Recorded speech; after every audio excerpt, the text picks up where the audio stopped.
A los asistentes, gracias por venir. Gracias a la Biblioteca Nacional por haberme invitado. Por cuanto que hace muchos años ya trabajamos con la Biblioteca Nacional realizando el depósito legal. Bien, me corresponde esta mañana exponer el tema características de la narración y la poesía popular amazónica. En este tema trataré los siguientes puntos. ¿Qué son las narraciones populares? ¿En qué consiste la narración popular amazónica? ¿Qué características tienen las narraciones populares amazónicas? ¿Qué es la poesía popular?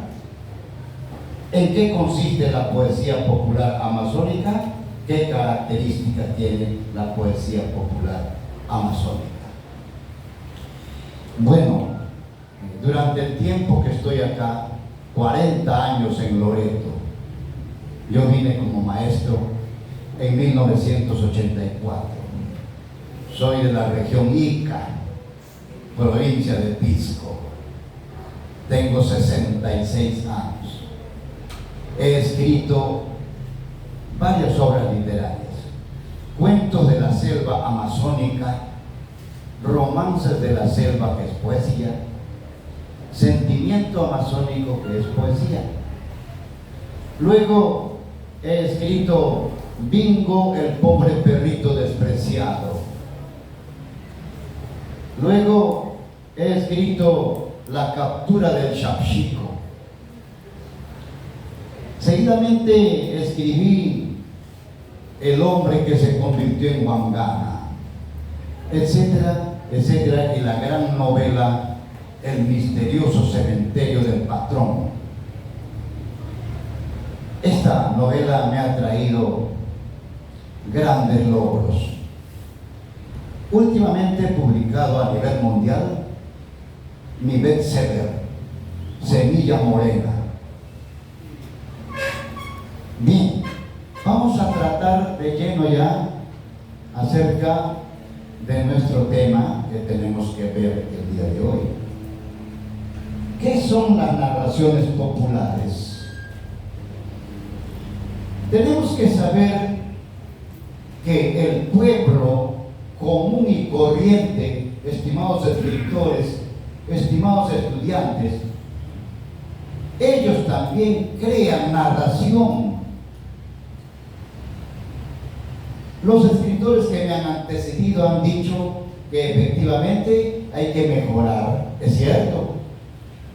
Pero hay que saber también, estimados escritores, estimados alumnos, que el pueblo produce literatura. ¿Cierto? ¿Es cierto o no es cierto? Nuestros pueblos rurales amazónicos, en los caseríos, ¿producen o no? Sí, producen. Mucho de lo que escribimos acá en la ciudad, los citadinos, escuchamos esas narraciones de los pueblos rurales y eso es lo que lo escribimos. Eso es lo que ocurre. ¿Acaso lo creamos de cero, desde cero? No. Eso se forja en los pueblos donde el hombre está en contacto con el río y el monte y el bosque. Eso es. El hombre enfrenta una serie de peripecias cuando es cazador o cuando es pescador. Y ahí encuentra el elemento para crear. Y eso es lo que está pasando ahora. Miren, las narraciones populares son aquellas composiciones orales que forman parte de la memoria de los pueblos y por ello constituyen un sustrato interesante de antecedentes histórico-culturales en sus distintas expresiones. ¿Cuáles son esas narraciones populares? Las leyendas. ¿Acaso lo hemos creado nosotros en la oficina, en el escritorio ahí trabajando en la noche, lo hemos creado. No, eso viene de los pueblos del Puinagua, eso viene de los pueblos de Ucayali, eso viene de los pueblos del Marañón, eso de los pueblos del Amazonas, del Naná y de Vitaya. De allá vienen esas leyendas y nosotros las escuchamos y las hacemos ya, las plasmamos ya en el libro. Esas son las narraciones populares, pues, estimados amigos que están aquí esta mañana, presentes aquí. Ahora, entonces, pasamos luego en qué consiste la tienda, qué es lo que ha pasado. Los cuentos, la leyenda, los mitos, los chistes que se producen en la zona rural o de repente a orillas de los ríos de las ciudades, ¿no? ¿Ya? Es lo que se comparte ahora. Eso es. Entonces, cuentan historias. Hay personas que cuentan relatos y se reúnen en cierto lugar del pueblo y comienzan a narrar historias, lo que le ha pasado cuando el Chuyachaki los hizo errar en el monte, lo que le ha pasado cuando las huanganas lo atacaron y él se subió al árbol para que no sean afectados por la ira de estos suidos. Entonces, estos hombres son narradores orales que van contando cada vez sus aventuras en la pesca, en la caza, en el monte. ¿Acaso el hombre no le tiene miedo al río? Sí, de ese temor nace justamente estas narraciones. ¿Acaso el hombre no le tiene temor al monte? Sí, hay un miedo en el monte, le tiene un respeto al monte, por eso lo trabaja cerca, no se va muy lejos están las fieras y allí se enfrenta con la realidad del monte. Decía, ¿y por qué este hombre habla de esto? Porque tengo 40 años en la Amazonía y mayormente escribo de la zona rural. Mayormente, porque cuando fui maestro rural, al llegar acá me enviaron pues a la zona rural y recogí mucho y entraba al monte y me iba al río, me gustaba aprender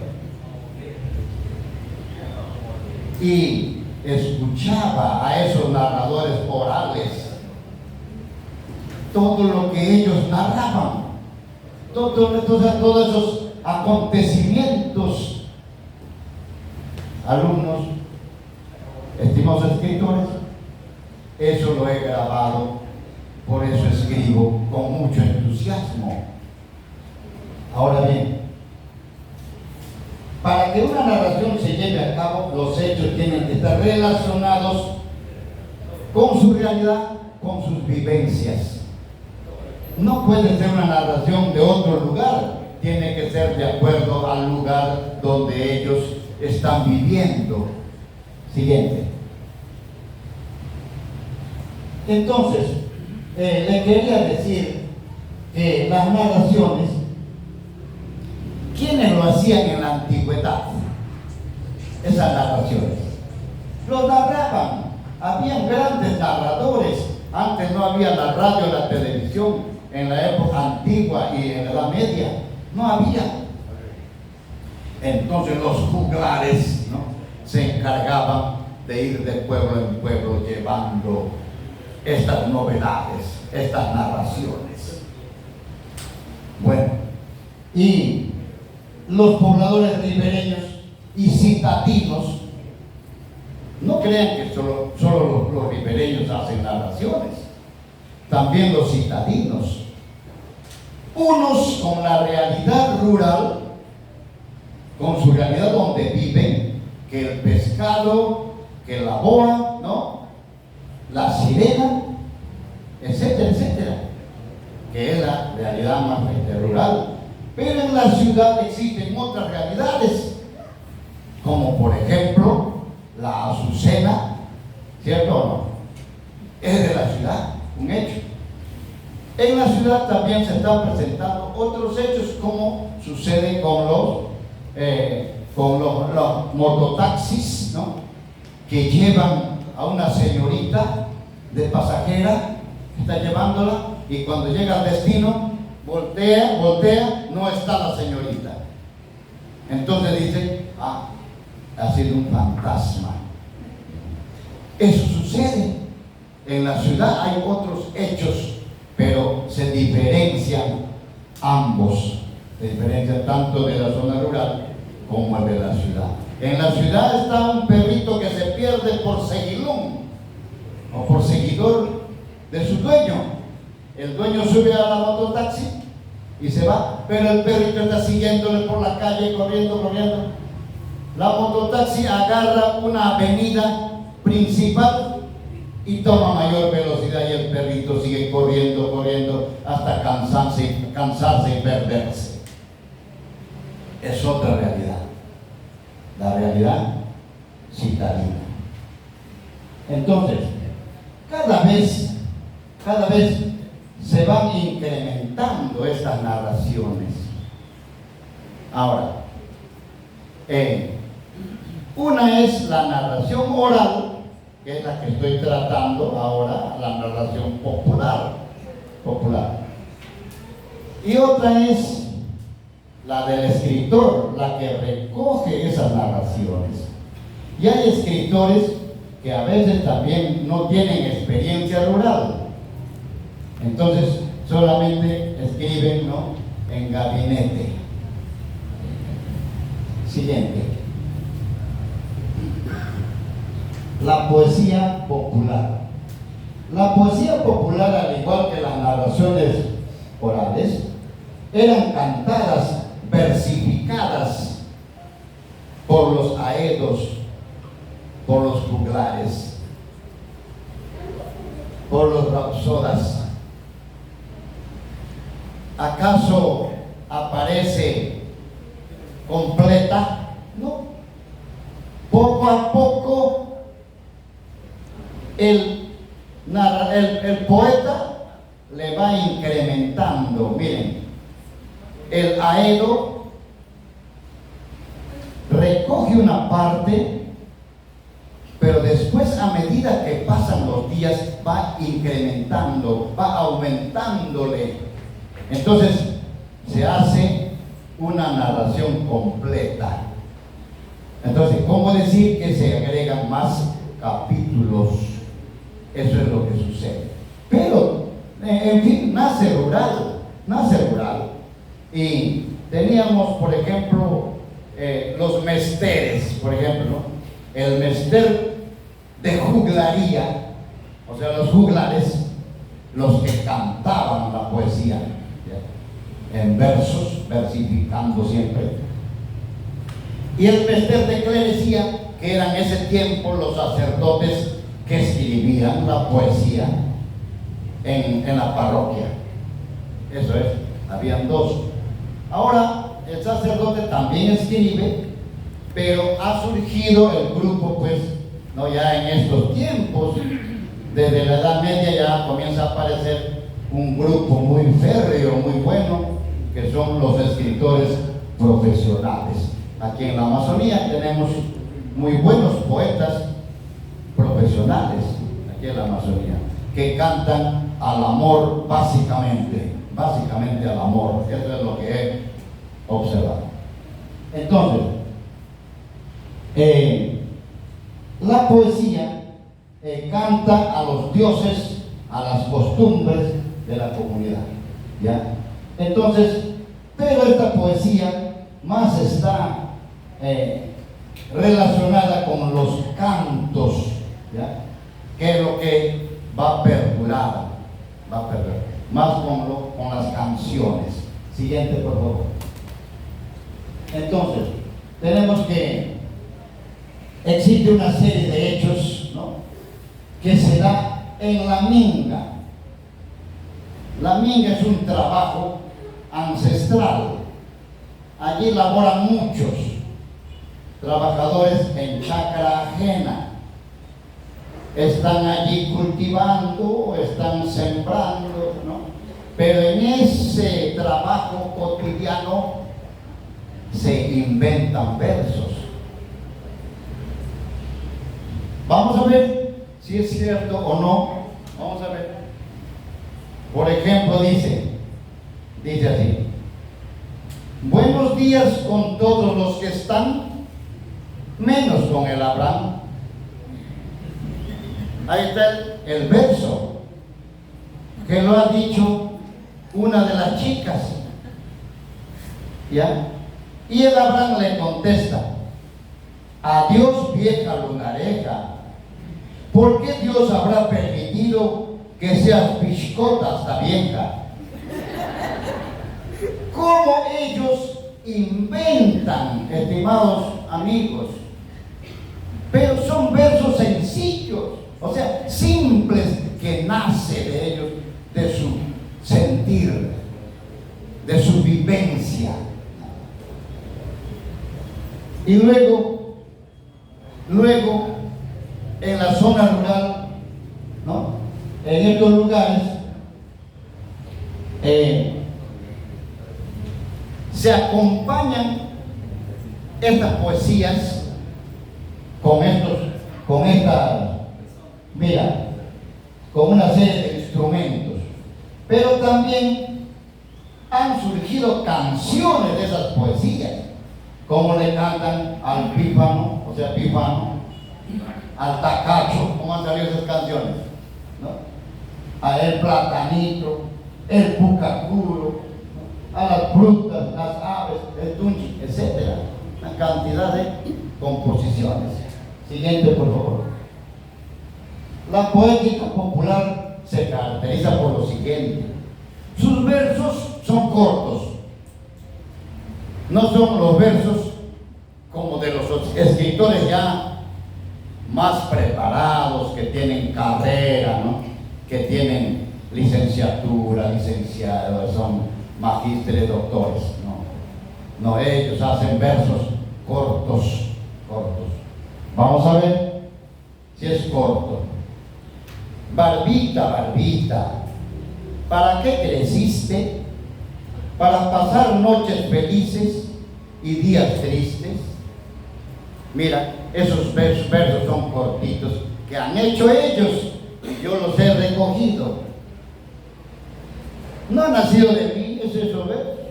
Nació de ellos cuando un jovencito de 15 años ya quería tener su esposa, o sea, su pareja. Entonces el papá le dice: hijo, estás muy tierno, ¿cómo puedes tener esposa a esta edad? Entonces le dice que espere unos años hasta que crezca su barba, ¿no? Y ahí ya te vas a casar con la guambra que usted ha visto en la quebrada. Entonces el chico espera, así me ordenas, esperaré, el chico, ¿no? Entonces él va creciendo, pasan las crecientes, las vaciantes, y ya cumple 18 años. Y luego ya se casan, se reúnen, mayormente se reúnen en la zona rural, y comienzan a vivir. Y el papá le da una despensa, le da alimentos y le ayuda a construir su tambo. Cuando están ya en el tambo, viven hasta que se acaban los alimentos. Y cuando ya se acabó, ya no había que comer. Ya se consumió la tapioca, la varilla, el arroz, todo. Regresa donde su padre para que le dé más alimentos. Y el papá le niega: hijo, eso que te di fue una despensa hasta que hicieras tu chacra en la quebrada. Así le dijo. Y entonces el joven regresa a su tambo, y los dos, o sea, la pareja, solamente de amor vivían. Durante las noches de amor gozaban, y durante el día languidecían.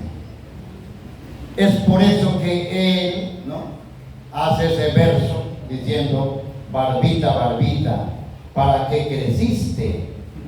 ¿Para pasar las noches felices y los días tristes?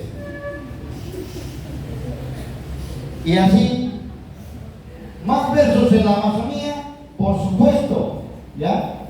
Utiliza palabras regionales. Los versos utilizan palabras regionales en la Amazonía, ojo, en la zona rural y también en la ciudad. Utiliza esos versos populares, esas palabras que a veces no queremos hablar, pero son propias de nuestra cultura. Por ejemplo, dicen ellos, miren lo que han inventado ellos.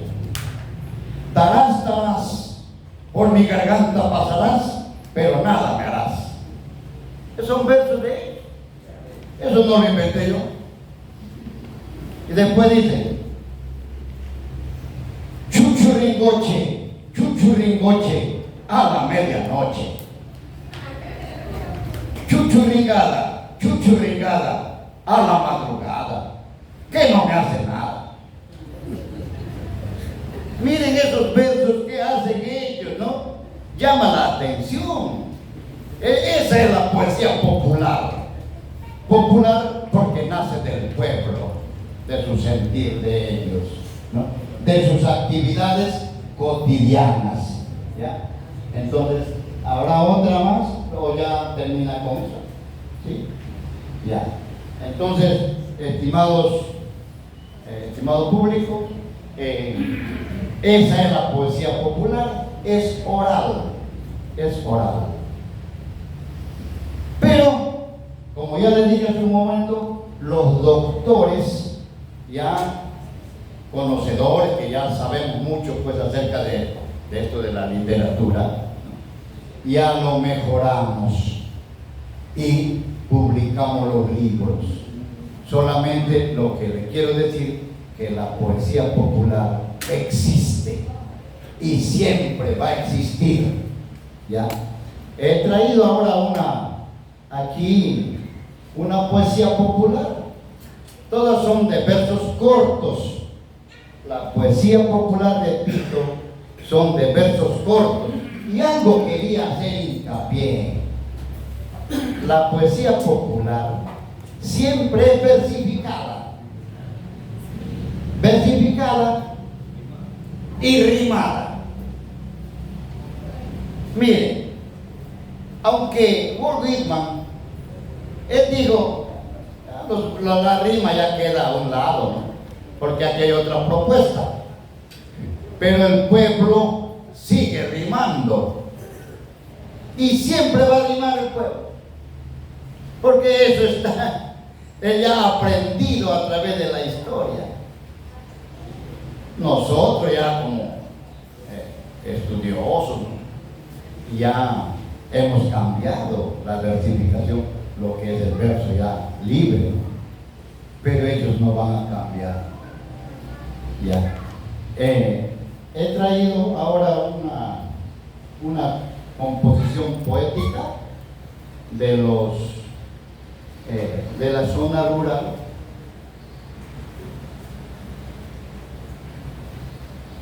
que quizá no son ellos eruditos, no conocen, pero salen de ellos. Esa composición, lo que me llama la atención, ¿no?, cómo surge de ellos esa composición.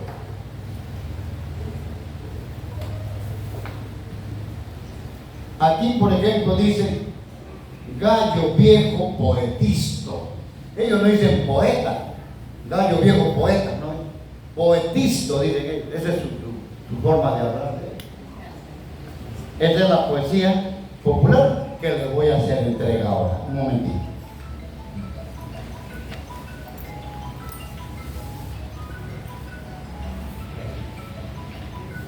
Poesía popular.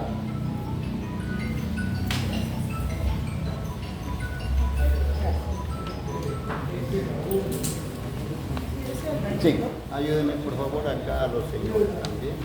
también a Patria principalmente. Entonces, la poesía popular palpita en el corazón, o sea, en el sentimiento. Cuando decimos corazón, nos referimos al sentimiento. No nos referimos al órgano que está bombeando sangre, ¿no? Cuando hablamos la palabra, eso es poético, pero cuando hablamos en la realidad, ¿no? Decimos corazón, estamos hablando del sentimiento de la persona. Entonces, esa es la poesía, que es muy cortita, así, versos chicos nada más, versos pequeños, y lo hace. Eso es. Estos poemas estarán publicados, la poesía popular, en mi nueva obra, Las Selvillas. Vean, Selvillas es la obra, ¿ya? Que ha nacido del sentimiento del pueblo. Entonces, estamos encontrando, claro, una poesía mucho mejor, ¿no? Muy cuidada, ¿no? Muy cuidada, que lo hacen los conocedores, ¿cierto? Los escritores, los poetas. Pero el pueblo no se fija de eso, pues el pueblo no conoce esas cosas, ¿no? Él hace nomás su poesía, ¿no? Pero queda bien. Yo le veo que es hermosa poesía, ¿no?